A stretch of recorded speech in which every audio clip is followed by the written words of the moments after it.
నమస్తే. ఈ మధ్యకాలంలో జాతీయ స్థాయిలో ఉభయ తెలుగు రాష్ట్రాలలో జరిగిన రాజకీయ పరిణామాలు, వాటి వెనుక ఉన్న కారణాలు మనకు కనబడనివి ఏమున్నాయి అనే అంశాలపైన మనం మాట్లాడుతూ మన దగ్గర సీనియర్ సంపాదకులు తెలకపల్లి రవి గారు ఉన్నారు. వారితో మాట్లాడదాం. సార్ నమస్కారం. నమస్తే బుచ్చన్న. అందరూ మాట్లాడుకుంటున్నది, దేశవ్యాప్తంగా జరుగుతున్న చర్చ, ఆయుధాలు వదిలేస్తాం, కొంత గడువు ఇవ్వండి అని మావోయిస్టులు లేఖ రాసిండ్రు. మీడియాలో చాలా ప్రముఖంగా వచ్చింది అది. కేంద్ర ప్రభుత్వ స్పందన, అనంతర పరిణామాలు ఎట్లా ఉండవచ్చు అని అనుకోవచ్చు. చూడండి, మావోయిస్టులు ప్రతిపాదన అనేది అది అధికారికమైందా, దాన్ని వాళ్ళు స్వీకరిస్తారా? ఇది మొదటి ప్రశ్న. ఎందుకంటే గతంలో అభయ్ అనే పేరుతో లేఖ వచ్చినప్పుడు ఆ లేఖ మీద చాలా చర్చ జరిగింది, అది ఇంకా కొనసాగుతుంది. రెండవ విషయం, ఈరోజు 3 రాష్ట్రాలకు వాళ్ళు 3 కమిటీలు రాచాయి అని. అంటే కేంద్రం కాదు, మొత్తంగా పార్టీ కాదు, ఓపెన్ అప్పీల్ వచ్చింది. Open appeal.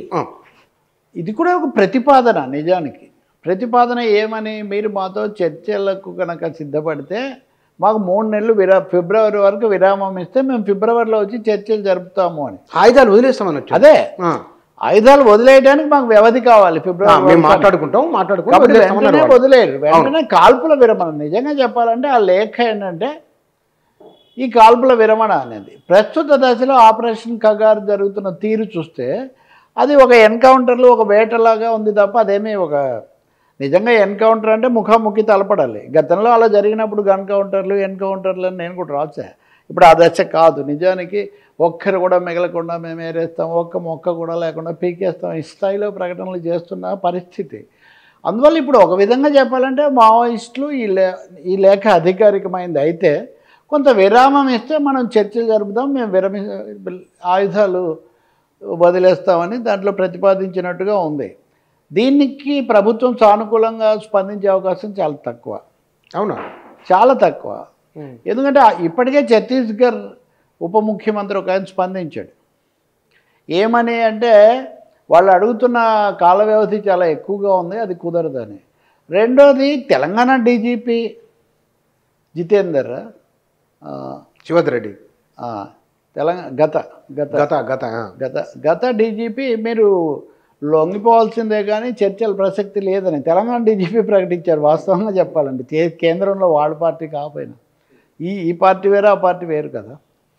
కాబట్టి పోలీసుల తరఫున ఈయన లేకపోతే హోంమంత్రి లాంటి వాళ్ళు చాలాసార్లు ప్రకటించారు. నేను అనుకోవటం ప్రభుత్వం సానుకూలంగా ప్రతిస్పందించే అవకాశం చాలా తక్కువ. ఇక మూడోది, మావోయిస్టులు ఎలా స్పందిస్తారు? గతంలో అభయ్ విషయంలో, ఇప్పుడు అభయ్ ఒక లేఖ రాశాడు, ఆయుధాలు వదిలేయడానికి మేము సిద్ధంగా ఉన్నాము, బయటకు వచ్చింది కదా ఆయన. ఇప్పుడు వచ్చి నేను మొదటి సంగతి చెప్తాను. ఆ రోజు కూడా మమ్మల్ని ఇలాగే అడిగారు, మీడియా వాళ్ళు అడిగారు, ఛానల్స్లో వచ్చింది. చూద్దాం అది వాళ్ళు ఏం చెప్తారో. అది చూస్తే కొంచెం చాలా తీవ్రంగా ఉంది కాబట్టి మనం పరిశీలించాలంటే నిజంగానే ఆ తర్వాత వాళ్ళు దాన్ని డిజోన్ చేసుకున్నారు. మాకు సంబంధం లేదు, ఆయన ఏదో వ్యక్తిగతంగా రాశారు. అయితే ఆ లేఖలో ఒక విషయం ఒప్పుకున్నారు, ఈ విషయాలు మేము చర్చిస్తున్నాం, అందులో ఈయన ఈ ప్రతిపాదన పెట్టారు, దాన్ని మేము ఆమోదం పొందలేదు, ఆయన దాన్ని విడుదల చేసుకున్నారు అని వాళ్ళు అన్నారు. ఆ తర్వాత ఆయన లొంగిపోయాడు, ఆ ప్రక్రియ అంతా అయింది. కాబట్టి ఇప్పుడు ప్రభుత్వ స్పందన కానీ సంస్థాగతంగా మావోయిస్ట్ పార్టీ యొక్క అధికారికమైన ప్రతిస్పందన కానీ అవన్నీ మనం చూడాల్సే ఉంటుంది. ప్రభుత్వం స్పందించే అవకాశం, శాంతికి ద్వారాలు తెరిచే అవకాశం చాలా తక్కువగా ఉందని నేను భావిస్తున్నా. ఎందుకంటే వీళ్ళు అసలు ఈ పద్ధతిలో ఆపరేషన్ కగారు మేము మొత్తంగా నిర్మూలించేస్తాము, ఎన్కౌంటర్ చేస్తామని అధికారికంగా ప్రకటన చేసి ఒకరి తర్వాత ఒకరు వాళ్ళకి 2 మార్గాలు, లొంగిపోవడం కానీ ఎన్కౌంటర్లో చేయటం కానీ అన్న పద్ధతిలో వాళ్ళు ఉన్నారు. కాబట్టి ఇది సంక్లిష్టమైన ఒక అంశంగానే మనం దీన్ని చూడాల్సి ఉంటుంది. అంటే వాళ్ళు ఆయుధాలే వదిలేస్తామన్న తర్వాత వాళ్ళ విధానం మార్చుకున్నట్లని ఒక చర్చ ఉంది బయట. మీరు మళ్ళీ చెప్తున్నాను, ఆయుధాలు ఫిబ్రవరిలో ఆయుధాలు వదిలేచ్చే. ఇప్పుడు వాళ్ళు అడుగుతుంది విరామం. ఆయుధాలు వదిలేయటం అన్న పూర్తి స్థాయి దానికి ఫిబ్రవరిలో చర్చలు లేకుండా ఏకపక్షంగా మేము ఆయుధాలు వదిలేస్తామని వాళ్ళని చెప్పగడుగున్నారు. మేము కరెక్టే. అందుకనే ఇది ఒక మధ్యంతర గడువు. పూర్తిగా వదిలేయడానికి లేదా వదిలేయడానికి సంబంధించిన ఒక ఒప్పందానికి రావడానికి ఆ ఒప్పందానికి రావడానికి ఫిబ్రవరిలో జరిగితే ఇదంతా సమయం వాళ్ళు అడుగుతున్నారు, కొంత వ్యవధి, కొంత ఉపశమనం వాళ్ళు అడుగుతున్నారు. ప్రభుత్వం ఆ ఉపశమనం ఇచ్చే మూడ్ లేదా ధోరణి అది లేదు. ఎందుకంటే ప్రభుత్వం వేటాడాలనే దాంట్లో ఉంది. దేశంలో ప్రజాస్వామికవాదులు అనండి, ప్రతిపక్షాలు అనండి, ఈ ధోరణిని ఏమాత్రం ఆమోదించలేదు. మావోయిస్టులతో లేదా నక్సలైట్ల భావజాలంతో ఏకీభవించని వాళ్ళు కూడా ఒక ప్రభుత్వం ఆ విధంగా చేయడం సరైనది కాదు, చర్చలు జరుపుతామని వాళ్ళు అంటున్నప్పుడు చర్చలు జరపాలి, అవకాశం ఉండాలి, తలుపులు తీసి ఉంచాలని చెప్పారు. గతంలో వైఎస్ రాజశేఖర రెడ్డి హయాంలో అలా చర్చలు జరిగిన సందర్భం కూడా మనం చూసాం. అయితే ఆ చర్చల తర్వాత చర్చలకు వచ్చిన వాళ్ళు కూడా కాల్చివేయబడిన విషయం కూడా మనం గుర్తుపెట్టుకోక తప్పదు.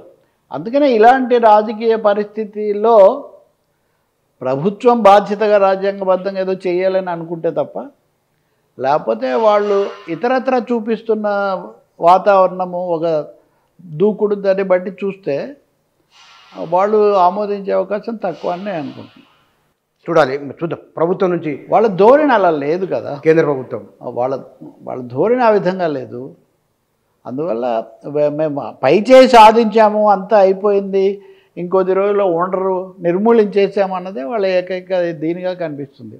రెండో వైపున మీడియాలో కథనాలు ఇవన్నీ వినిపిస్తే కూడా అందరూ వాళ్ళు లొంగిపోయారు, వీళ్ళు లొంగిపోయారు, వాళ్ళందరూ దాదాపు ఉనికి అస్తిత్వం కోల్పోయే పరిస్థితిలో ఉన్నారు, ఇలా చెప్తున్నారు. రెండు విషయాలు ఏమంటే, రాజకీయంగా సంస్థాగతంగా లోపల వాళ్ళు ఎంతమంది ఉన్నారు లేదా ఏ పద్ధతిలో నడపాలనుకుంటున్నారు అవన్నీ మనకు పూర్తి సమాచారం లేదు. ఎందుకంటే వాళ్ళు ప్రజా జీవితంలో కాకుండా అడవుల్లో, అది అక్కడ ప్రజలు లేరా అంటే అక్కడ కూడా ప్రజలు గిరిజన ఆదివాసులు ఉండొచ్చు, సమస్య అది కాదు. కానీ మామూలు నిరంతర కార్యక్రమాలు కాకుండా వాళ్ళు వేరే మార్గాన్ని ఎంచుకున్నారు. కాబట్టి దాని పర్యవసానాలు ఏంటి, ఇప్పుడు అంతర్గతంగా జరిగాయని చెప్తున్నటువంటి రకరకాల చర్చల యొక్క వాటి పట్ల వచ్చేటటువంటి ప్రభావాలు ఎలా ఉంటాయనేది వాళ్ళు నిర్ణయించుకోవాల్సిందే. ఇంకా వేరే ఇతరులకు దీంట్లో పెద్దగా స్థానం లేదు, వాళ్ళు అలా స్థానం కల్పించలేదు కూడా. ఎవరు మావోయిస్టులు రాసిన లేఖల్లో వాళ్ళు చెప్పే దాంట్లో కూడా ఈ దేశంలో ఉన్న ఇతర వివిధ పక్షాలు లేకపోతే వాళ్ళందరూ అట్లాంటిది వాళ్ళు ఎప్పుడు ఏం మాట్లాడలేదు కదా, ఎవరితో ఎప్పుడు చర్చించలేదు. ఇంకో విషయం, అన్ని పార్టీలకు చెందిన వాళ్ళు కమ్యూనిస్టులతో సహా ఆదివాసులతో సహా రకరకాల సందర్భాల్లో వాళ్ళ చేతుల్లో కాల్పులకు వాటికి గురైన నేపథ్యం కూడా ఉంది. అయినా కానీ ఈ పార్టీలు ఏ పార్టీ కూడా ఇంతవరకు బాగా చేసేయండి అని ఎవరు చెప్పట్లేదు. చర్చలు జరగాలి, శాంతి పునరుద్ధరించబడాలి అనే చెప్తున్నారు. ఆయుధాలు అదొక్కటి మనకు చెప్తాను, ఆయుధాలు వదిలేయటం, పట్టుకోవటం, అసలు సైద్ధాంతికంగా పాలక వర్గాలను ఎదుర్కోవటం, వాళ్ళని తొలగించటం, మనం రావటం, లేదా కొన్ని అంశాలు నెగ్గించుకోవటం అన్నదానికి ఆయుధాలకు ఏం సంబంధం లేదు. మీరు తుపాకీతో సాధించారా, మీరు బాగా ప్రజలందరినీ కదిలించి సమ్మె చేసి సాధించారా, లేకపోతే మొన్న నేపాల్లో లాగా జెడ్ ఏదో ఒకటి వచ్చింది కదా, తర్వాత ఏంటి పక్కన పెట్టండి. ఒక రాజకీయ మార్పు, ఒక తీవ్రమైన రాజకీయ మార్పు సాధించడానికి కావాల్సిన ఒత్తిడి, ప్రతిఘటన మీరు ఏ రూపంలో ఇచ్చారన్న దానికి రూపం సాధనం అక్కడ ముఖ్యం కాదు.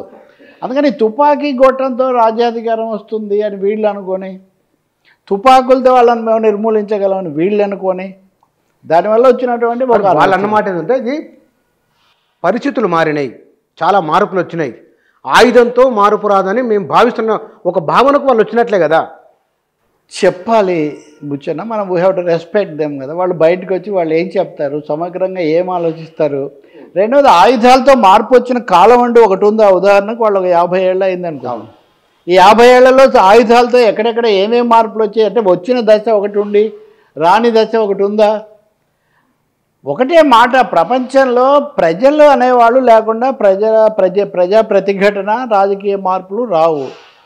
ప్రజలంటూ మీతో ఉంటే తుపాకీ కాకుండా చీపురు పుల్లలైనా, రోకలి బండలైనా, తెలంగాణ సాయుధ పోరాటంలో లాగా కారం పొడేసినా, వడిశాల విసిరినా శత్రువు పారిపోతాడు. ఒకే ఒక మార్పు ఏమొచ్చింది, సాంకేతిక పరిజ్ఞానం పెరిగింది.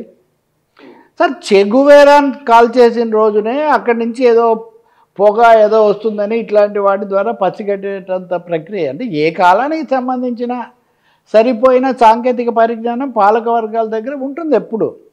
కాబట్టి పోనీ ఆ పేరుతో ఆ పునరాలోచించుకున్న మంచిది కదా. ఇప్పుడు చాలా రాష్ట్రాల్లో కిషన్ జీ లాంటి వాళ్ళు. కాబట్టి ఇప్పుడు వాళ్ళకు సంబంధించి వాళ్ళు ఏం ఆత్మవిమర్శ చేసుకుంటారు, లేకపోతే వాళ్ళు ఏం సైద్ధాంతికమైన స్పష్టతకు వస్తారన్నది పూర్తిగా వాళ్ళకి సంబంధించి కరెక్ట్ అనేది. చాలా గ్రూపులు అయ్యారు కదా, అది కూడా అనేక మంది ఇన్ని గ్రూపులు అయ్యారు. ఈ గ్రూపులు కొన్ని కలిసి మధ్య 2-3 సార్లు కలిసి వాళ్ళు మళ్ళీ కలిసి వెళ్దామని నిర్ణయించుకున్నారు. కాబట్టి ఇదంతా స్థూలంగా శిబిరంలో జరుగుతున్న ఒక సైద్ధాంతిక మథనం అంతే.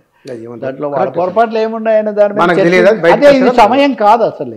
ఈ సమయం అన్నది ఒక ప్రజాస్వామిక వాతావరణం రావాలి అని మనం కోరుకోవాలి, చర్చలు జరగాలని. మరొక అంశం సార్, బీహార్ ఎన్నికల అనంతరం మళ్ళీ సార్ మీద మళ్ళీ ఒక చర్చ జరుగుతున్నది. ఎందుకు దానిపైన అభ్యంతరాలు ఇంత భారీ ఎత్తున వ్యక్తం అవుతున్నాయి? కారణం ఏమిటి?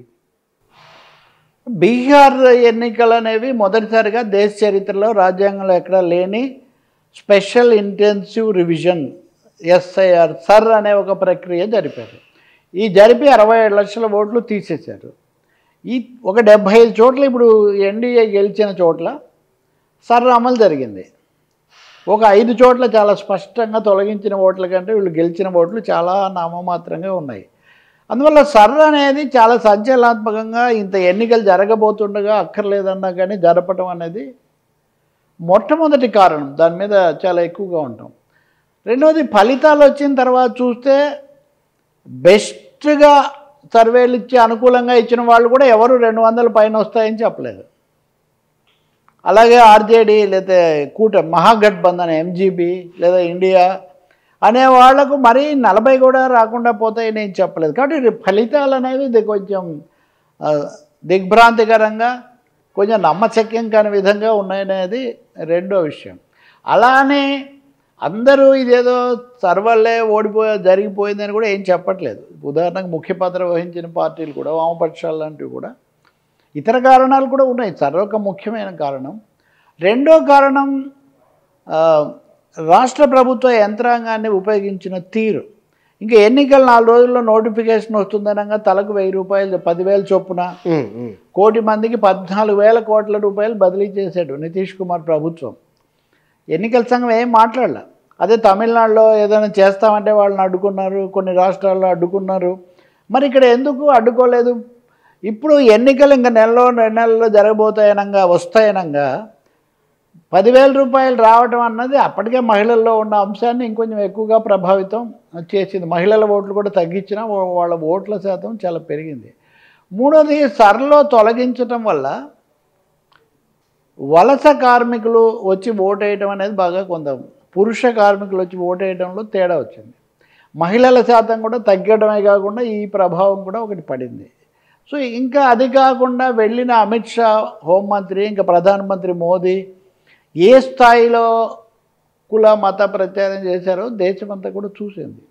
సో ఈ అంశాలన్నీ కూడా కలిసి ఒక విధమైన పరిస్థితికి దారితీసాయి. వీటికి తోడు మహాగఠబంధన్లో ఉన్న తొందరగా ఒప్పందానికి రాకపోవటము, ఐక్యత లోపము. గతసారి అయితే సూటిగా కాంగ్రెస్ వాళ్ళే ఓడిపోయారని అందరికీ కనిపించింది. ఎందుకంటే 150 లార్జెస్ట్ పార్టీగా వచ్చింది ఆర్జేడీ, 1 సీట్ ఎక్కువ కూడా వచ్చింది. అయినా అధికారానికి రాలేకపోయింది.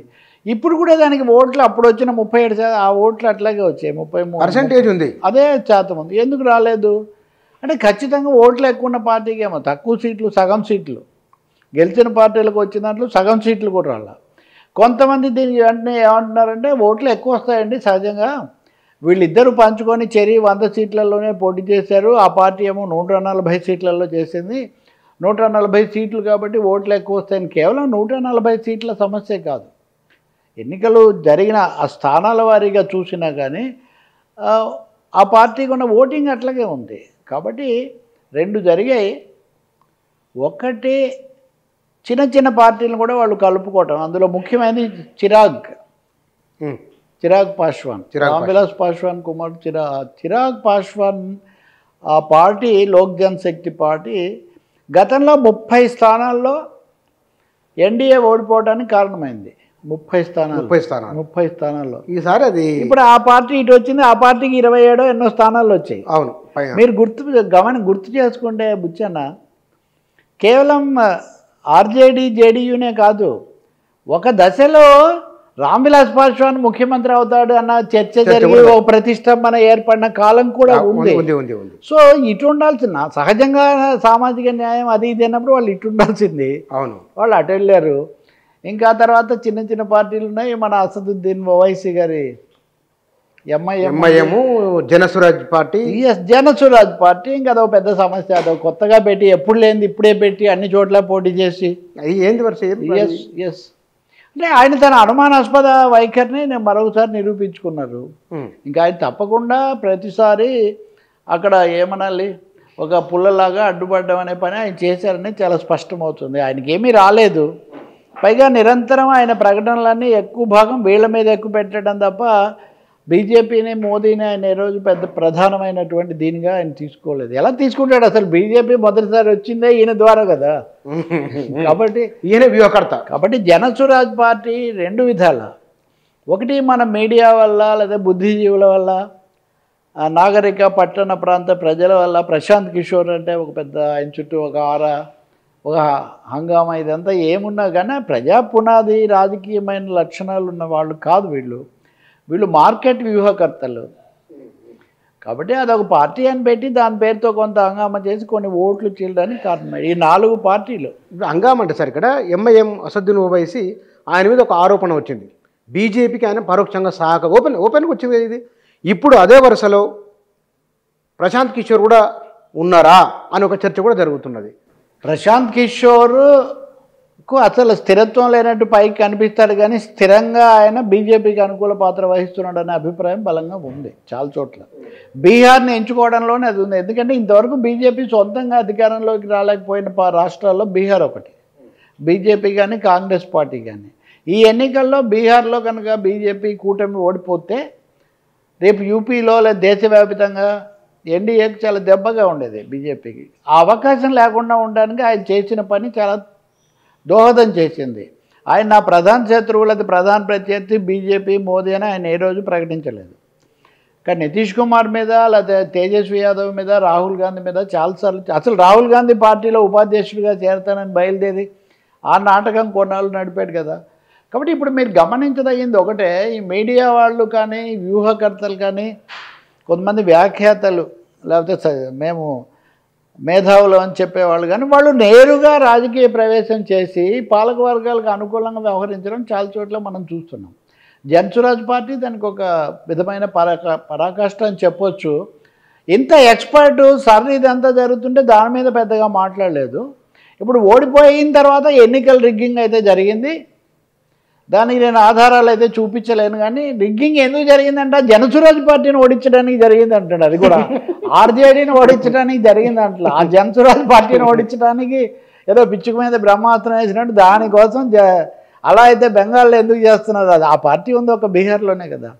కాబట్టి మజ్లిస్ విషయం అంటారా, ఇప్పుడు కొసలు కలుస్తాయి అంటారు, ఈ కొస కలుస్తాయి.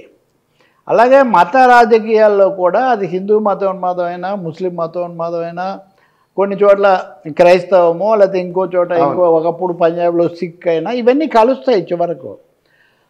బీహార్లో సీమాంచల్లో గతంలో ఉన్న స్థానాలు వాళ్ళు తెచ్చుకున్నారు 5 స్థానాల్లో. మిగిలిన వాళ్ళందరికీ ఇంత స్థానాలు తగ్గిపోతే 5కి 5 ఎలా వచ్చాయి? ఇప్పుడు హిందుత్వ రాజకీయాలు కేంద్రీకరణ ఇవన్నీ చాలా పెట్టిన బీజేపీ వాళ్ళ మత రాజకీయాలకు ప్రత్యర్థిగా ఎవరు ఉండాలి? మజ్లిస్. మాట్లాడితే మజ్లిసే కదా, బండి సంజయ్ కానీ లేకపోతే కిషన్ రెడ్డి కానీ. కానీ మిగతా వాళ్ళందరూ సీట్లు తగ్గాయి, ఒక మజ్లిస్ సీట్లు మటుకు తగ్గలేదు, బరాబర్ ఉన్నాయి. పైగా వాళ్ళ ఇతరుల సీట్లు కూడా తగ్గాయి చాలా చోట్ల. ఆ ప్రభావం కూడా పడి దీన్ని బట్టి స్పష్టంగా ఏమర్థమవుతుంది మీకు? సో ఈ రాజ్య వ్యవస్థ, కేంద్ర రాజ్య వ్యవస్థ, ఎన్నికల సంఘం చేసిన పనులు మజ్లిస్ మీద ఏమాత్రం ఎక్కువ పట్టబడలేదు. మజ్లిస్ను వాళ్ళు అట్లాగే వదిలిపెట్టారని. ఇప్పుడు సెకండ్ థింగ్ రాజకీయం. ఇప్పుడు జూబ్లీ హిల్స్ ఉప ఎన్నికకు ముందు కాంగ్రెస్ మహేష్ గౌడ్ మాకు మిత్రపక్షం అని ప్రకటించారు. మజ్లిస్ ఎన్నికల్లో ఏం చెప్పకపోయినా వాళ్ళ మద్దతు అంతా నవీన్ యాదవ్కే వాళ్ళు ఇచ్చారు. బీహార్లో వాళ్ళు ఏమంటారు? ఓవైసీ ఏమంటాడు? మేము మహాగఠబంధన్లో కలుస్తామన్నాం, వాళ్ళు కలుపుకోలేదు అని. కలుపుకుని ఉంటే ఏం చేసేవాళ్ళు చూసారా? వీళ్ళందరూ వాళ్ళ కమ్యూనల్ పోలరైజేషన్కు మతపరమైన సమీకరణకు ఎన్డీఏ బ్రహ్మాండంగా వాడుకొని ఉండేది. ఇప్పుడు లేదు కాబట్టి చూసారా వీళ్ళేమీ యాంటీ బీజేపీ కాదు, నన్ను చేర్చుకోలేదని మరి ఓవైసీ అంటారు. అలా అనే ఓవైసీ నేను ఎన్డీఏకి బలపరచడానికి సిద్ధంగా ఉన్నానని నిన్న ప్రకటనే చేశాడు కదా. ఇంకా మీరు అంటే రాజకీయాల్లో విలువలు అనండి, లౌకికతత్వం అనండి, ఒకదాన్ని నికరంగా ఖచ్చితంగా వ్యతిరేకించడం అంటే అవన్నీ ఏమీ లేవు. ఇవన్నీ కూడా ఆ సందర్భాల్లో అవకాశాలను ఉపయోగించుకోవటం, ఏదో ఒక విధంగా రాజకీయంగా పాగా వేసి ఓ పట్టు సంపాదించటం, అదే లక్ష్యంగా చేశారు. బీజేపీ కూడా ఆ విషయంలో పెద్ద అభ్యంతరం లేదు. 5 సీట్లతో మజ్లిస్ అక్కడ ఉంటే వాళ్ళకేం అభ్యంతరం లేదు. తేజస్వి యాదవ్, వామపక్షాలు, కాంగ్రెస్ అన్నీ కలిసి అధికారంలోకి వస్తే వాళ్ళకి చాలా అభ్యంతరం, కానీ ఇంకోటి లేదు. సో బీహార్ ఫలితాలు గుణపాఠమే, కాంగ్రెస్కి కూడా గుణపాఠమే, తేజస్వి యాదవ్కు ఆర్జేడీకి కూడా గుణపాఠమే. కానీ చాలామంది అంటున్నమాట రాహుల్ గాంధీ అంటే ఇక్కడ అర్థం కాంది బలంగా ఢీకొనలేకపోతున్నారు, వారికి ధీటుగా జవాబు ఇవ్వలేకపోతున్నారు అని ఒక చర్చ ఉన్నది రాహుల్ గాంధీ విషయంలో. బలంగా ధీటుగా అంటే దాన్ని కొంచెం డిఫైన్ చేయండి సార్, ఏమిటి? ఇప్పుడు బలంగా ఢీకొనట్లేదు. ఇంకొక మాట చెప్పాలంటే మోదీ అజేయుడు, ఇన్విన్సిబుల్, అవును, అప్రతిహతంగా దూసుకుపోతున్నారు, విజయాలు ఉన్నాయి, ఇది అంటున్నాం ఉంది డిస్కషన్. సో మీరు ఒక విషయం గుర్తించాలి, మోడీ ఈజ్ ఆల్రెడీ డిఫీటెడ్. 2024 ఎన్నికల్లోనే మోదీకి మెజారిటీ రాలేదు. అబ్కా పార్ 400 పార్ అన్న వాళ్ళు హాఫ్ ఆఫ్ దట్ 240-250+ సరిపెట్టుకోవాల్సి వచ్చింది. వాళ్ళు చంద్రబాబు నాయుడు, నితీష్ కుమార్ మద్దతు మీద ఆధారపడి ఉన్నారు. పైకి వాళ్ళు వీళ్ళ మద్దతు మీద ఆధారపడి ఉన్నారు, లోపల తమ మనుగడకు వీళ్ళు ఆయన మీద ఆధారపడి ఉన్నారు. సో ఇప్పటికే లోక్సభ ఎన్నికల్లో ప్రజలు మేము బీజేపీ వ్యతిరేకంగా ఓటేయడానికి సిద్ధంగా ఉన్నాము, మెజారిటీ కంటిన్యూ చేయడానికి సిద్ధంగా లేమని వాళ్ళు ఒక తీర్పు ఇచ్చారు. కానీ ఈ పార్టీలు నిలబెట్టుకోవాలి కదా, దానికి తగినటువంటి ఆ ఊపు అదంతా చేయాలి కదా. రెండో విషయం, బీహార్లో ఆపరేషన్ సింధూర్ ప్రకటన చేయడానికి మోదీ గారు బీహార్ని ఎన్నుకున్నాడు. ఎప్పుడు మేలో, అంటే ఒక 6 నెలల కిందట 7 నెలల కిందట. బీహార్ ఎప్పుడు వెళ్ళినా ఆయన పాకిస్తాన్ ఇవన్నీ ఎప్పుడు అక్కడ చెప్తూ వచ్చారు. ఇక్కడ పహల్గామ్ దాడి తర్వాత ప్రధాని ఏం మాట్లాడతాడని చూస్తుంటే ఆయన బీహార్కి వెళ్ళి మాట్లాడారు. అంటే ఎన్నికల్లో విదేశాంగ విధానం దగ్గర నుంచి, ఆర్థిక మొహరింపు దగ్గర నుంచి, 10,000 రూపాయల బదలాయింపు దగ్గర నుంచి, చిన్న పార్టీలను కూడా మాంఝీ పార్టీ దగ్గర నుంచి ఇంకా చిన్న 1-2 కొత్తగా అందరినీ కలుపుకొని పోయి మ్యాక్సిమం బలాలను సమకూర్చుకోవటం, దాని మీద వాళ్ళు చాలా గరిష్టంగా శ్రద్ధ పెట్టారు. ఆ విధంగా చూసినప్పుడు కాంగ్రెస్ పార్టీ, ఆర్జేడీ చివరి వరకు కూడా, గతసారి కాంగ్రెస్ పార్టీకి 70 స్థానాలు ఇస్తే 19 ఎన్నో వచ్చేవాడు. ఈసారి కూడా పట్టుబట్టి దాదాపు 59 స్థానాలు ఎన్నో తీసుకొని 4 గెలిచారు వాళ్ళు. 4 స్థానాలు గెలిచారు. కాబట్టి ఖచ్చితంగా ఇలాంటి లోపాలు చాలా ఉన్నాయి. పట్టుబట్టడము, తర్వాత ముఖ్యమంత్రి అభ్యర్థి ఎవరు అంటే చెప్పలేదు. నితీష్ కుమార్ను వాళ్ళు కూడా చెప్పలేదు. మొదటి విడత ఎన్నికలు అయిపోయి రెండో విడత వచ్చే వరకు నితీష్ కుమారే మా ముఖ్యమంత్రి అని వాళ్ళు చెప్పలేదు. నితీష్ జీ నాయకత్వంలో ఎన్నికలకు వెళ్తున్నాం, తర్వాత సంగతి ప్రజల తీర్పు తర్వాత అని చెప్పారు. కానీ రెండో దశలో ఎందుకు మార్చారు? ఖచ్చితంగా నితీష్నే, అంటే బీహార్లో మోదీతో కాదు, నితీష్ కుమార్ బొమ్మతో తప్ప గెలవలేమనే ఒక దాంతో రెండో దశలో వాళ్ళు మారారు. సో ఆల్సో కాంగ్రెస్ పార్టీ వాళ్ళు కూడా సూటిగా తేజస్వి యాదవ్ నాయకత్వంలో వెళ్తున్నాము, ఆయనే మా ముఖ్యమంత్రి అభ్యర్థి అని మొదటి రోజు ప్రకటించలేదు. చాలా కాలం గడిచిన తర్వాత అనివార్యంగా ఆఖరి దశలో వాళ్ళు ప్రకటించారు. సో ఇవన్నీ ఎన్నికల ఫలితాన్ని ప్రభావితం చేసాయి. మీరన్న లోపం ఉంది ఖచ్చితంగా. రాహుల్ గాంధీ ఒకసారి ప్రతిపక్ష నాయకుడు అయ్యాడు, కొన్ని పనులు చేశాడు, చురుగ్గా ఉన్నాడు, దేశంలో అందరితో తిరిగి మాట్లాడుతూ అనేది దాన్ని అందరూ అభినందిస్తారు. ప్రతిపక్షం ఉండాలి. ఇవన్నీ ఉన్నప్పటికీ కూడా ఇంకా అయిపోయినట్టే, భారతదేశాన్ని ఇంకా జయించేసినట్టే అనే భావనలోకి రాకూడదు కదా, అతిగా అంచనా వేసుకోకూడదు కదా. రాహుల్ అతి అంచనాలో ఉన్నాడు. కాంగ్రెస్లో చాలామందికి, పెద్దవాళ్లకు లేకపోతే నాయకులకి విషయం తెలిసినప్పటికీ కూడా దాన్ని చూటిగా చెప్పగలిగిన పరిస్థితి ఆ పార్టీ వ్యవస్థాగతమైంది అది కాదు. అది ఏదో ఒక విధంగా వాళ్ళు చెప్పలేరు వాళ్ళు. కాబట్టి రాహుల్ అతి చేస్తున్నారు, అతి అంచనాలో ఉండటమే కాదు, కొంచెం అతి చేస్తున్నారు అని తెలిసినా వాళ్ళేం ఆపలేకపోయారు. దానివల్ల ఆ రాష్ట్రాలు వదిలేయండి సార్, వాళ్ళకున్న 2 పెద్ద రాష్ట్రాలు తెలంగాణ, కర్ణాటక. ఈ 2 రాష్ట్రాల్లో ముఖ్యమంత్రులకు సూటిగా మద్దతు ఇచ్చి మేము వాళ్ళతోనే ఉన్నామని ఏమన్నా అధిష్టానం ఇంతవరకు ఎప్పుడైనా చెప్తుందా? ఎప్పుడు వీళ్ళు పాపం ముళ్ళ మీద కూర్చుని నానా కష్టాలు పడుతున్నట్టు తమ తంటాలు తాము పడాల్సిందే. ఇంకా రేవంత్ రెడ్డి కొంచెం బెటర్, ఆయనకు సమానంగా పోటీదారు ఇప్పటికి లేడు ముందు ముందు. కానీ అక్కడ డీకే శివకుమార్కు సిద్ధరామయ్య రోజు మాట్లాడతారు. నిన్న కాంగ్రెస్ అధ్యక్షుడు మల్లికార్జున ఖర్గే అక్కడికి వెళ్ళి మాకేం లేదు, మేము ఐక్యంగా ఉన్నాం, సమస్య లేదని చెప్తాడా? చెప్పడు. అధిష్టానం నిర్ణయిస్తుంది, ఆయన అధ్యక్షుడు. దానివల్ల ఏం చెప్తున్నారు? అధ్యక్షుడు వెళ్ళి అధిష్టానం అని చెప్పడం నేనో మీరో చెప్తే అర్థం ఉంది కాబట్టి కాంగ్రెస్ యొక్క అంతర్గత పని విధానం ప్రతిదానికి పైకి చూడాలి, ఇంకోటి ఎవరు నిలదొక్కోకూడదు. బహుగుణ ఉండే ఒకటి, అది హెచ్ఎన్ బహుగుణ, హేమవతి నందన్ బహుగుణ, ఇందిరాగాంధీని ఎదుర్కొని బయటకు వచ్చి తర్వాత చాలా తంటలు పడ్డాడు. ఆయన ఒక మాట చెప్పాడు, ఇందిరాగాంధీకి ఒక స్వభావం ఉంటుంది, ఆమె పొద్దున్నే ఒక మొక్క వేస్తుంది, 10 గంటలప్పుడు నీళ్లు పోస్తుంది, 12 గంటలప్పుడు ఊపి చూస్తుంది, 4 గంటలకు పీకేస్తుంది. సో వాళ్ళు ఎవరిని నిలదొక్కొనివ్వరు. సో అందరూ ఎప్పుడూ నిరంతరం ఒక నిరీక్షణలో ఉండాలి అన్నది ఒక పరిస్థితి.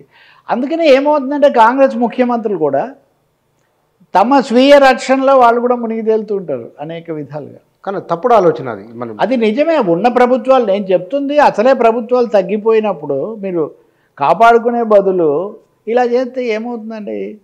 కేరళ ఉంది వాళ్ళకు ఉదాహరణ, కేరళలో మార్క్సిస్టులు వామపక్షాలు ఎల్డిఎఫ్ యూడిఎఫ్ తగదా, దేశవ్యాపితంగానేమో వీళ్ళు బలపరచకపోతే ఏమి ఉండదు. కానీ అక్కడ రోజు వాళ్ళ స్థానంలోకి తాము రావాలనే ఆలోచనే కదా. మీరు ఇందాక అడిగిన మత రాజకీయాల్లో అది తప్పకుండా కలిపి అది కూడా చెప్తాను నేను. అతిపెద్ద మత రాజకీయం ఇప్పుడు ఎక్కడ జరుగుతుంది? తిరుపతిలో జరుగుతుంది. తిరుపతి స్లోగా gateway of religious politics in south India అన్నట్టుగా తయారైంది. ఏం జరుగుతుందంటే మీరు ఒకరోజు లడ్డు గురించి మాట్లాడతారు, ఒకరోజు ఇంకో దాని గురించి మాట్లాడతారు, మీరు అడ్మినిస్ట్రేటివ్ యాక్షన్స్ తీసుకోరు, మీరు లోపాల గురించి మాట్లాడుతున్నారు. లోపాల గురించి కాదు, మీరు అక్కడ చిన్న చాలా కీలకమైన అంశం ఉంది. అడ్మినిస్ట్రేటివ్గా లేకపోతే గత ప్రభుత్వం తప్పు లేదా గత బోర్డు తప్పు అది చెప్పట్లేదు కదా వాళ్ళు. దాంతోపాటు వాళ్ళు క్రిస్టియన్స్ కాబట్టి అప్పుడు ఉన్నది క్రిస్టియన్ ప్రభుత్వం కాబట్టి చేస్తున్నారు. ఇదేదో డబ్బు కోసం చేయలేదని కూడా 1-2 చోట్ల మాట్లాడిన సందర్భాలు ఉన్నాయి. హిందూ మతాన్ని దెబ్బతీయడానికి క్రిస్టియన్ శక్తులు చేస్తున్నటువంటి ఒక పెద్ద ప్రయత్నం కాదు, కుట్ర. సో ఈ మాట 1-4 సార్లు చెప్తున్నారు వాళ్ళు. అక్కడ పోయిన ముఖ్యమంత్రి స్వామిజీల దగ్గరికి వెళ్ళిపోయాన పోతే ఏమైనా అవన్నీ కనుమ కప్పుకోవడానికి మీరు ఒక విషయం గుర్తు చేసుకోవాలి. నేను దీని లింక్ నేను ఇంకొక చిన్న లింక్ చెప్తాను నేను మీకు. శబరిమలలో కూడా అక్కడ భక్తులను చేయకుండా ఉద్దేశపూర్వకంగానే ఇక్కడున్న పినరాయి విజయన్ ప్రభుత్వం ఇలా ఇబ్బంది పెడుతుందని ఒక పెద్ద దుమారం నడుస్తుంది. తెలుగు ఛానల్స్లో కూడా ఇప్పుడిప్పుడే చర్చ మొదలవుతుంది. మీరు తమిళనాడుకి వెళ్ళండి, తమిళనాడులో అక్కడ పళని ఇంకొక ఆలయం దగ్గరికి వెళ్ళి పవన్ కళ్యాణ్ సనాతనమైన దాంట్లో అక్కడికి వెళ్ళి అక్కడ వచ్చి ఉపన్యాసం చేసి వస్తున్నారు. సో దక్షిణ భారతంలో బీజేపీ నేరుగా రాజకీయంగా ఒక కర్ణాటకలో తప్ప పెద్ద ప్రవేశించలేకపోయిన పరిస్థితుల్లో ఈ ఆలయాలు, దేవుడు, హిందూ మతం మీద దాడి అనే దాన్ని తీసుకొని భారీ ఎత్తున వచ్చేటటువంటి ఒక కార్యక్రమం వాళ్ళు చేస్తున్నారు. దాన్నైనా కానీ కాంగ్రెస్ పార్టీ గమనించి ఇప్పుడు వాళ్ళు కూడా శబరిమలలో తప్పు అని వీళ్ళకంటే ఎక్కువ మాట్లాడతారు. ఉదాహరణకు ఇక్కడ తెలంగాణలో కూడా అంతే కదా, మజ్లిసే ప్రధాన శత్రువు అన్నారు ఎక్కడ, జూబ్లీ హిల్స్లో. బండి సంజయ్ అయితే కనుక తెలంగాణ ముస్లిం రాజ్యం, ఆంధ్రప్రదేశ్ క్రిస్టియన్ రాజ్యం అని ఉప ఎన్నికకు గతంలో మాట్లాడారు కదా ఆంధ్రలో. అంతకుముందు కూడా మాట్లాడాడు బండి సంజయ్. మాట్లాడితే ఆయన ట్వీట్ను పవన్ కళ్యాణ్ రీట్వీట్ చేశాడు. తెలంగాణ అప్పుడు జగన్ ఉన్నాడు అనుకోండి, ఏపీలో క్రైస్తవ రాజ్యం, తెలంగాణలో ముస్లిం రాజ్యం, వీటి నుంచి మనం బయటపడాలి అంటే మీరు అన్న 2 అంశాలు. ఇంత పచ్చి మత ప్రచారం జరుగుతున్నప్పుడు దీన్ని ఒక లౌకిక రాజ్యాంగ కోణం నుంచి గట్టిగా ఎదుర్కోవాలి, దీనికి ప్రథమ ప్రాధాన్యత ఇవ్వాలి అన్న స్పృహ కాంగ్రెస్ పార్టీకి లేదు. రెండోది మత రాజకీయం ఇంత తీవ్రంగా వస్తున్నప్పుడు అది ఇలాంటి దేశంలో దాని చొరబాటు ఎలా ఉంటుంది, ఎలా దీన్ని ఎదుర్కోవాలి అన్నది మొత్తంగా లౌకిక శక్తులకు ఉండాల్సిన అంశం కూడా ఉంటుంది. అది ఇది వాళ్ళు సరి చేసుకోవాల్సిన అంశం. ఈరోజు మోదీ గారు అయోధ్యలో ధ్వజం ఎగరేశారు. 5 ఏళ్ల కిందట 2024 ఎన్నికలు ఇంకో 3 నెలల్లో వస్తాయనగా ఆలయాన్ని అక్కడ ప్రాణప్రతిష్ఠ అదేదో చేశారు. అదేదో ఏదో ప్రాణప్రతిష్ఠ చేశారు అనుకుందాం. ఇప్పుడేమో ధ్వజస్తంభం ఎగరేసి ఇది భారతీయుల యొక్క పునరుజ్జీవనానికి చిహ్నం అని ఆయన ప్రకటించారు. రాముడి భక్తులకి సంతోషకరమైన సమయం అని చెప్పడం వేరు. భారతదేశంలో అన్ని మతాల వాళ్ళు ఉన్నారు కదా. అందుకే నేను ఇందాక ఎక్కడో చెప్తున్నా, రాజ్యాంగ ధర్మమా రామధర్మమా? రాముడిని పూజించడం సమస్య కాదు. రాముడిని ఎప్పుడు పూజిస్తున్నారు? బీజేపీ రాకముందు పూజిస్తున్నారు, తర్వాత పూజిస్తున్నారు. 500 ఏళ్ల గాయాలు ఆగిపోయాయి. ఇలాంటివన్నీ అక్కడ పైగా కాషాయ జెండా ఎగరేశారు అక్కడ. అది రాముడి కాషాయమైనా వీరి కాషాయం వీళ్ళకు కూడా ఉంది కదా. కాబట్టి చాలా బలంగా ఈ మతం అనే అంశాన్ని కనబడని విధంగా తీసుకొస్తున్నారు. అది మోదీ వెనక ఉన్నది. ఇది మోదీ అంటున్నప్పటికీ సార్ ఇక్కడ ఈ మధ్య కేరళ సాధించిన ఒక విజయమే వాస్తవానికి భారతదేశంలో ఇన్నేళ్లలో సాధ్యం కానీ దారిద్ర్య పేదరిక నిర్మూలన. ఇది కాంగ్రెసు లేదా భారతీయ జనతా పార్టీ గుజరాత్లో వరుసగా గెలుస్తూ ఉన్నారు. వెస్ట్ బెంగాల్, త్రిపుర, కేరళ ఈ 3 రాష్ట్రాల్లో బెంగాల్లో పేదరికాన్ని మరి సిపిఎం దాని అధ్యయనం చేయాలి, వాళ్ళకు విజయం సాధించాలి.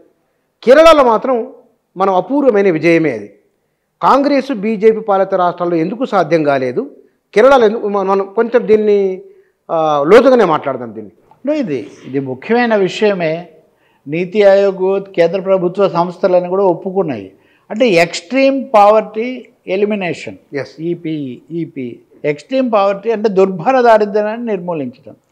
దుర్భర దారిద్ర్యానికి సంబంధించిన కొన్ని సూచికలు ఉన్నాయి. ఈ సూచికలను క్రమ పద్ధతిలో అన్వయించి వాటిని అధ్యయనం చేసి ఏ అంశాలు దుర్భర దారిద్ర్యానికి కారణము, సంకేతాలు, వాటిని ఎలా తొలగించాలని ఒక వ్యూహం వాళ్ళు రూపొందించారు. మీరన్న పశ్చిమ బెంగాల్, త్రిపుర అన్నారు కదా. ఈ రాష్ట్రాల్లో కూడా భూ పంపిణీ లేకపోతే విద్య ఇట్లాంటి విషయాల్లో కొంత తేడా ఉన్నప్పటికీ పేదరికం కూడా చాలా ఎక్కువ. పెద్ద రాష్ట్రాలు కూడా ఇది కూడా త్రిపుర ఏమో ప్రధానంగా సరిహద్దులో ఉన్న గిరిజన చిన్న రాష్ట్రం, ప్రధానమైన మిగిలిన ఈశాన్య రాష్ట్రాలతో పోలిస్తే త్రిపుర కొంచెం మెరుగ్గా ఉంటుంది. కానీ కేరళ దేశంలో మొదటి కాంగ్రెసేతర ప్రభుత్వాన్ని, కమ్యూనిస్ట్ ప్రభుత్వాన్ని ఎన్నుకున్న రాష్ట్రం. ఇది ప్రపంచంలో కూడా నమూదిరిపాదన మొదటి కమ్యూనిస్టు ముఖ్యమంత్రి అని అప్పుడు అనేవాళ్ళు. సరే, ఆయన చాలా వినయంగా నేను కాదు చెడ్డీ జగన్ అని గుయానాలో వచ్చాడు, అతను మొదటి ప్రధానమంత్రి, తర్వాత ఆయన ఉండనివ్వలేదు అనుకుని ఈయన కూడా ఉండనివ్వలేదు. ఈయన కూడా ఉండనివ్వలేదు. 57లో ఎన్నికైతే 59లో తీసేశారు. వేరే బెంగాల్లో ఒక పూర్తి వామపక్ష ప్రభుత్వం రావడం 77లో జరిగింది. కేరళలో 20 ఏళ్ల కిందటే జరిగింది. రెండవది, కేరళ అప్పటి నుంచి కూడా మానవాభివృద్ధి సూచికల్లో ఒక క్రమ పద్ధతిలో వాళ్ళు మెరుగుదల సాధిస్తూ వస్తున్నారు. పేదరికము, పారిశ్రామికంగా వెనుకబడి ఉండడం కేరళకు కూడా ఎక్కువే. కానీ సంపూర్ణ అక్షరాస్యత దేశంలో ఆ పదం తీసుకొచ్చింది కేరళే కదా. కొట్టాయం జిల్లా అనుకుంటా. అప్పుడు అందరూ ఎర్నాకుళం అంత దేశం అంతా పండగ సంపూర్ణ అక్షరాస్యత రాజ్యాంగంలో ఉన్న ఒక లక్ష్యం. ఎర్నాకుళం అందరూ ఉత్సవాలు చేశారు, విజ్ఞాన జాతాలు జరిపారు. అలాగే స్త్రీ పురుష అసమానతలకు సంబంధించి కానీ చాలా మానవాభివృద్ధి సూచికల్లో కేరళ మెరుగైంది. మీరు గుర్తు చేసుకుంటే కరోనా దేశం అందరినీ ఉడికిస్తున్న రోజుల్లో కూడా, అలాగే గల్ఫ్ దేశాలకు వెళ్ళే ప్రభావం వల్ల అది కొంచెం ఎక్కువగా కేరళకు సోకినప్పటికీ వాళ్ళు దాన్ని అధిగమించి ఓ పెద్ద నమూనా సృష్టించారు. దానికోసం అప్పుడు మంత్రిగా ఉన్న శైలజ టీచర్ను ఐక్యరాజ్య సమితి దగ్గర నుంచి ఆయనకు సత్కారం చేసేది. కాబట్టి కేరళ ప్రభుత్వం సాధించిన, పినరాయి విజయన్ ప్రభుత్వం అనండి, ఎల్డీఎఫ్ వాళ్ళు సాధించిన అతిపెద్ద విజయం ఏమంటే సామాజిక అభివృద్ధి జరగాలి. సామాజిక సూచికల్లో మనుషుల యొక్క జీవన స్థాయి నిజంగా పెరగాలి. అంటే అది కేరళ కాంగ్రెసు ఇన్నేళ్ల కాలంలో తాను పాలనలో ఉన్న రాష్ట్రంలో ఈ పని చేయలేకపోయింది. బీజేపీ గుజరాత్లో నిరంతరాయంగా గెలుస్తూ ఉన్నది. ఎందుకు అంటే ఖచ్చితంగా వాళ్ళ లక్ష్యం అది కాదు. మీరు గుజరాత్ గుజరాత్ అన్ని మానవాభివృద్ధి సూచికల్లో చాలా అధ్వానంగా, అన్ని మానవాభివృద్ధి సూచికల్లో అధ్వానంగా ఉంది. అన్నిటికంటే పని కల్పించే ఎన్ఆర్జీ ఉంది కదా, మహాత్మా గాంధీ, నరేగాలో వాళ్ళు ఘోరంగా వెనకబడి ఉన్నారు. మీరు ఏ నివేదిక చూసినా వాళ్ళ కాగ్ నివేదికలు ఇవన్నీ కూడా చెప్తున్నాయి. కాంగ్రెస్ పార్టీ ఓకే గరీబీ హటావో అన్నారు వీళ్ళు.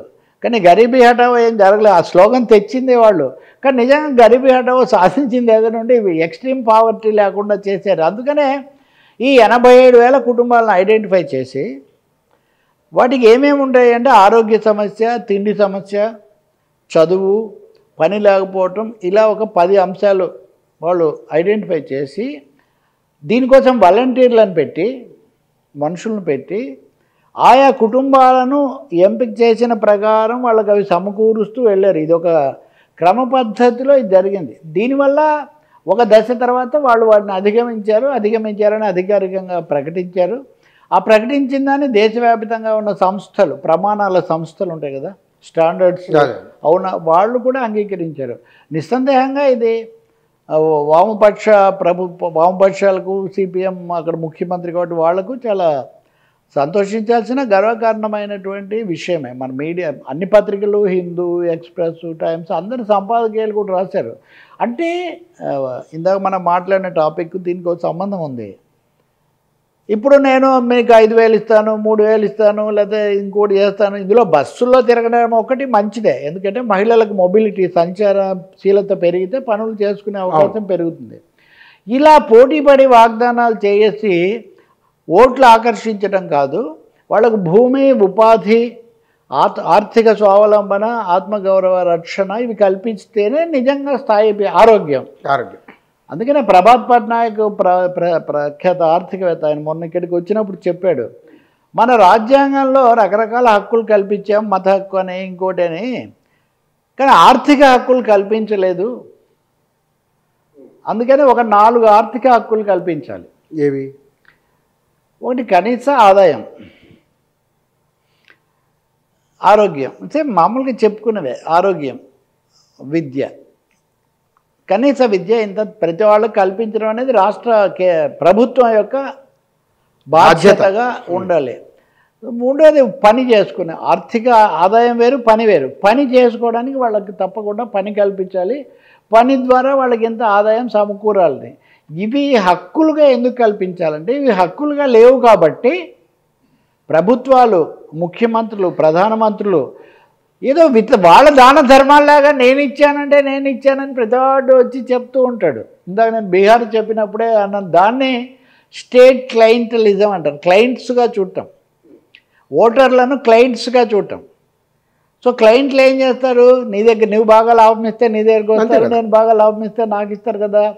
కాబట్టి ప్రభుత్వ దానకర్ణులు వీళ్ళు, సర్కారు సొమ్ముతో వీళ్ళు దానకర్ణులుగా, మహారాజ పోషకులుగా వీళ్ళు ప్రజల ముందు కనిపిస్తారు. మీరు మనం రాష్ట్రాల ఎన్నికలు అప్పుడు చూస్తాం, మేము ఇచ్చామంటే మేము ఇచ్చాము, నా పేరు ఈ పద్ధతిలో చెప్తూ.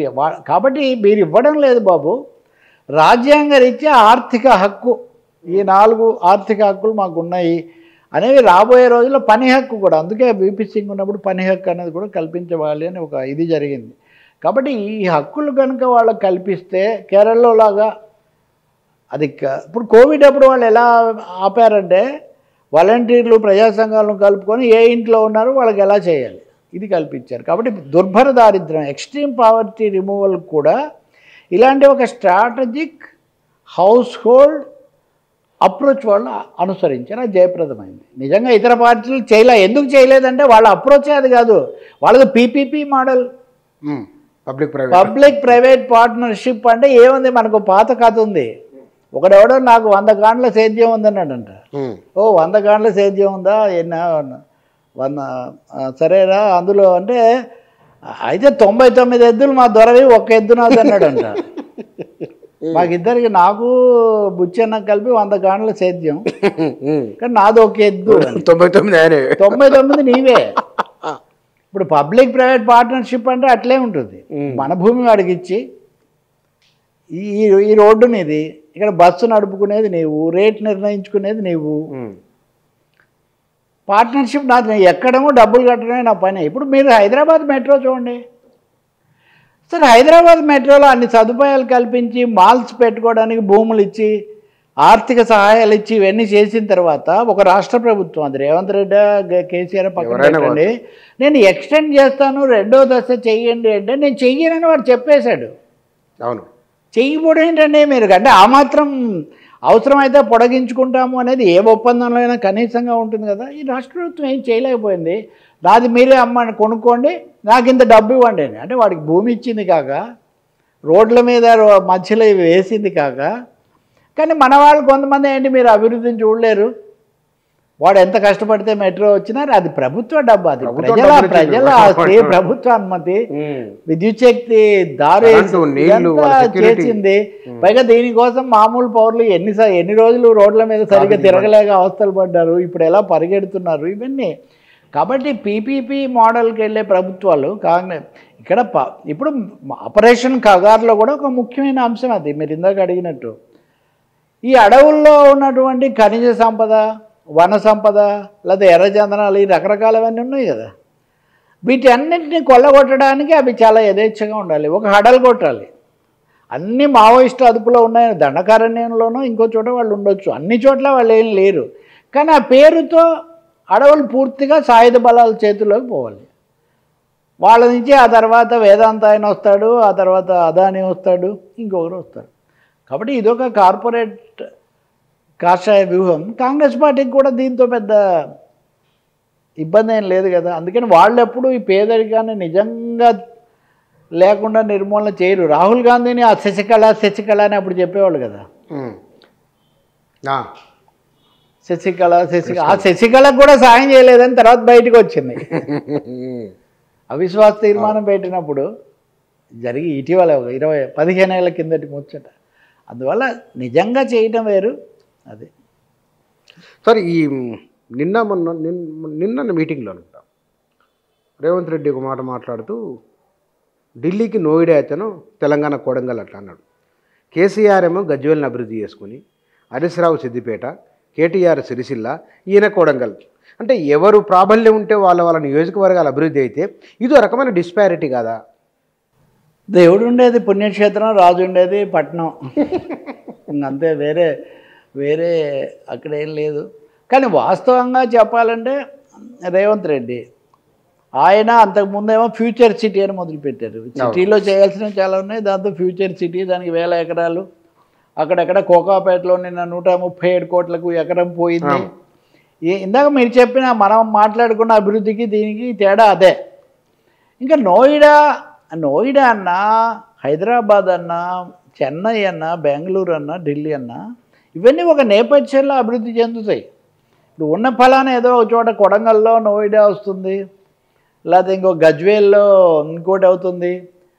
కేసీఆర్ ఉదాహరణకు హైదరాబాద్ను, పాత బస్తీని ముఖ్యంగా ఇస్తాన్బుల్ లాగా చేస్తాను, ఇలా సింగపూర్ లాగా చేస్తాం, ఇలా చెప్పినవి చాలా ఉన్నాయి కదా. చంద్రబాబు నాయుడు ఊత పదంలాగా సింగపూరు ఇవన్నీ అనేవాళ్ళు. అది కాదు. కానీ రెండో ప్రశ్న మీరు అడిగింది, తప్పకుండా పాలకులు విఐపి కాన్స్టిట్యున్సీస్, వివిఐపి కాన్స్టిట్యున్సీస్, వాటిని అలా కాపాడుకోవడం, వాటి మీద ప్రత్యేక దృష్టి పెట్టడం. ఇప్పుడు జగన్మోహన్ రెడ్డి పులివెందులు వెళ్తున్నాడు, ఎందుకు పులివెందులను కాపాడుకోవాలి ఆయన ఉండాలంటే. చంద్రబాబు నాయుడు కుప్పం, మొన్న చాలా ఉద్యమం ఇవేవి కార్యక్రమాలు ప్రారంభాలు ఆయన కుప్పం నుంచి చేస్తున్నాడు. ఇప్పుడు పవన్ కళ్యాణ్ పిఠాపురంలో ఆయన మొదటిసారి 2 చోట్ల ఓడిపోయి తర్వాత పిఠాపురంలో ఏదో స్థిరపడ్డారు, కానీ అక్కడ కూడా సమస్యతో తర్వాత అక్కడే కొనసాగుతాడా లేదా అని. కిరణ్ కుమార్ రెడ్డి ఉన్నప్పుడు ఆయన నియోజకవర్గం, దాని గురించి ఆయన శ్రద్ధ పెట్టేవాడు. కాబట్టి ఇందిరాగాంధీ, రాజీవ్ గాంధీ, రాహుల్ గాంధీ, సోనియా గాంధీ అందరూ అమేథీ రాయ్బరేలీ అట్లా. కాబట్టి అది నిజంగా అక్కడ కూడా నిజంగా చెప్పుకునేది ఏముండదు. కొంత మెరుగు. ఇప్పుడు గజ్వేల్కి వెళ్తే కొంచెం మీకు రోడ్లు అవి ఇవి మిగతా చోట్ల కంటే హాల్స్, కన్వెన్షన్ ఏదో కొన్ని కడతారు, ఇంప్రెషన్ వేరే ఉంటుంది, ఇంప్రెషన్ ఇస్తారు. ఇంప్రెషన్ సిద్దిపేటని మీరు ఈ జాబితాలో కలిపితే మీరు తెలంగాణ రాజకీయాల మీద ఒక నిర్ణయం చేసినట్టే. హరీష్ రావు అని ఆయనకి అట్లా చూస్తే హరీష్ రావుకి ఎన్నికల్లో ఎప్పుడు చూసినా రికార్డు స్థాయిలో ఓట్లు, మామూలు మెజారిటీ కదా. బావమరుదులు కేటీఆర్ ఆయన సవాళ్ళు విసురుకోవడం ఇవన్నీ మనం చూస్తుంటాం కదా. అది ఇంకా వేరే చర్చ. మళ్ళీ హరీష్ రావు, కేటీఆర్ చర్చ. కానీ నిజంగా ముఖ్యమంత్రులు, ప్రధానమంత్రులు లేదా కొంతమంది ఫోకస్డ్గా వాటి మీదే ప్రత్యేకంగా పెట్టడం అన్నది మామూలుగా చేసే అభివృద్ధి కాక అదనంగా కొంచెం చేయొచ్చు, కానీ ఆ పద్ధతి ఏం మంచిది కదా. అది నోయిడా ఏ ఛాన్స్ కూడా ఏం లేదు, ఊరికే చెప్పడం తప్ప. ఇప్పటికిప్పుడు నోయిడా, మహబూబ్ నగర్, అవిభక్త మహబూబ్ నగర్ అంతే కదా, ఒక భాగమే కొడంగల్. విడిపోక ముందు అది బాగా వెనకబడిన ప్రాంతం కదా ఒక్కసారిగా. కాబట్టి చేస్తే చేయండి, కొన్ని ప్రాంతాలన్నా కనీసం అక్కడ మంచిదే కదా, చేస్తే మంచిదే. మంచిదే. అది జరుగుతుందా మాటలా అన్నది మనం చూడాలి అంతే.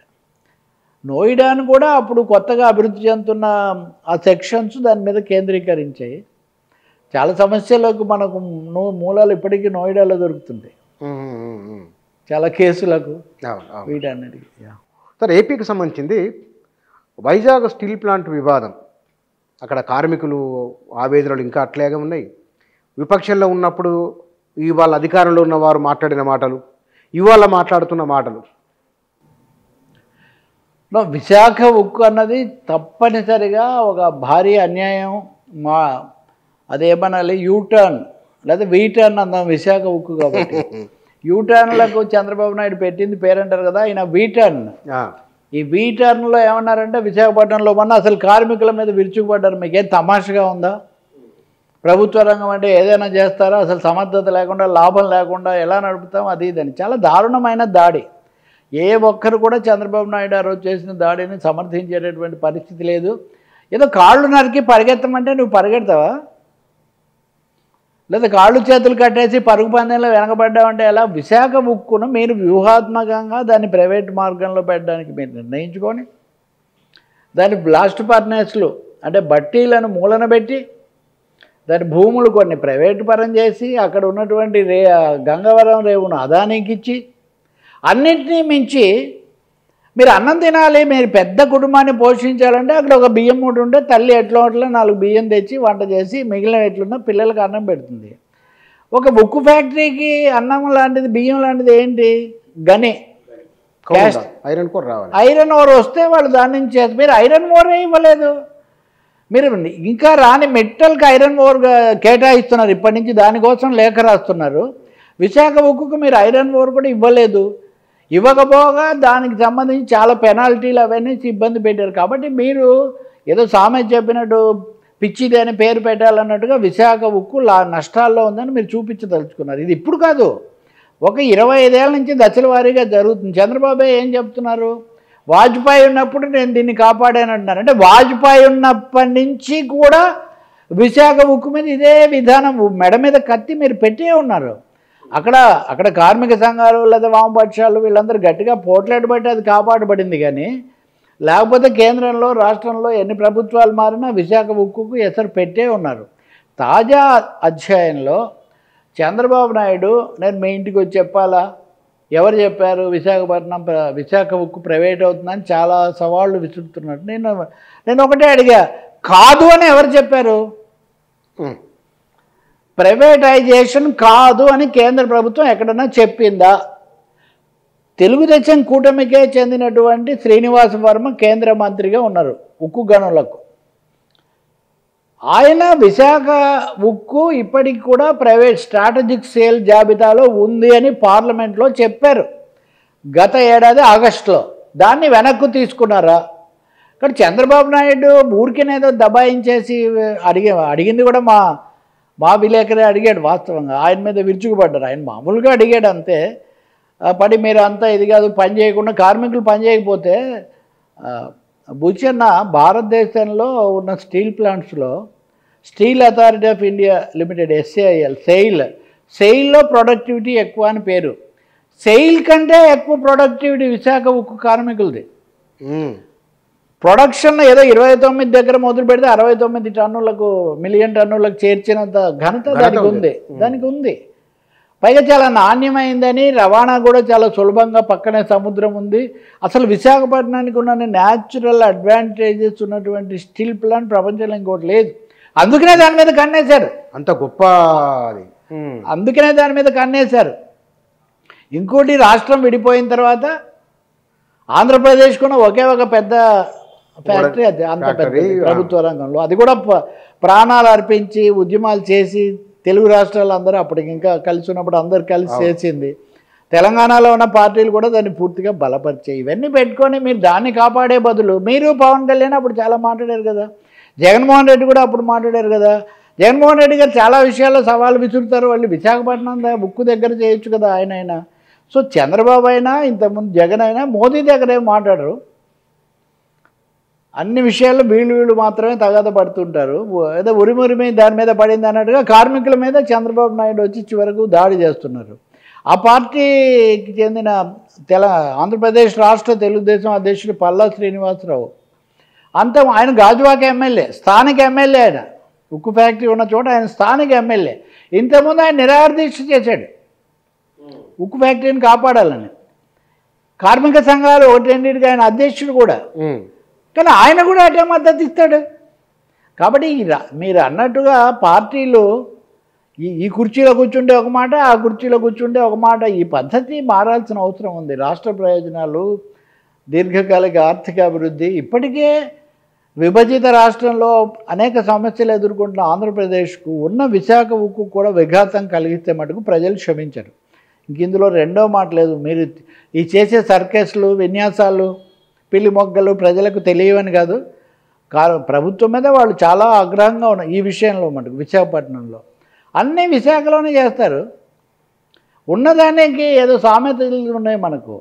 విశాఖ ఉక్కును మీరు తెగనమ్మి కొత్తగా మెటీరియల్తో పెట్టించాల్సిన అవసరం ఏముంది? చంద్రబాబు చెప్తారు రేపు కొత్తగా ప్రైవేట్ రంగంలో ఫ్యాక్టరీ వస్తుంది, అది లాభాలు సంపాదిస్తుంది అని చెప్తారు. ముందే మీరు ఎలా చెప్తారండి?